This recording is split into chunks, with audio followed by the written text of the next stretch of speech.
काही दिवसांपासून इंडिगो एअरलाइन्सचा मोठा गोंधळ सुरू असल्याने देशभरातील विमान सेवा विस्कळीत झाली आहे। त्यामुळे लाखो प्रवाशांना याचा त्रास सहन करावा लागतोय। अनेकांना विमानतळावरच रात्र काढावी लागते। मात्र विमान सेवा विस्कळीत झाल्याने फक्त प्रवाशांनाच नाही तर त्याचा त्रास इतर अनेक गोष्टींवर देखील परिणाम करू लागलाय आणि याशिवाय मोठं नुकसान देखील झाल्याचं समोर आलंय। विमान सेवा विस्कळीत झाल्यामुळे फूल उत्पादक शेतकऱ्यांना तब्बल 10 कोटी रुपयांचा फटका बसलेला आहे। सध्या लगीन सराईचा हंगाम असल्यामुळे फुलांची मोठ्या प्रमाणात मागणी केली जाते आणि हा काळ फूल उत्पादक शेतकऱ्यांना सुगीचे दिवस घेऊन येतो। मात्र इंडिगो एअरलाइनच्या गोंधळाचा दुष्परिणाम म्हणता येईल तो देशातील फूल उत्पादक शेतकऱ्यांवर झाला असून तब्बल 10 कोटींचं नुकसान त्यांना सहन करावं लागतंय।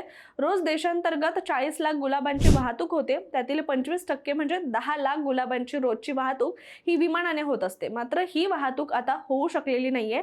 दरम्यान मावळ तालुक्यात मोठ्या प्रमाणात फुलांची शेती आहे। येथील गुलाबांच्या मोठ्या प्रमाणात निर्यात ही विविध राज्यांसह परदेशात सुद्धा केली जाते। मात्र विमान सेवा खोळंबल्यामुळे शेतकऱ्यांना याचा फटका बसलाय। दरम्यान इंडिगोची विमान सेवा लवकरच पूर्ववत होईल असं देखील म्हटलं गेलंय, पण अनेक एअरपोर्टवर गुलाब पडून आहेत। त्यामुळे आता हे नुकसान कोण भरून देणार असा देखील प्रश्न उपस्थित होतोय।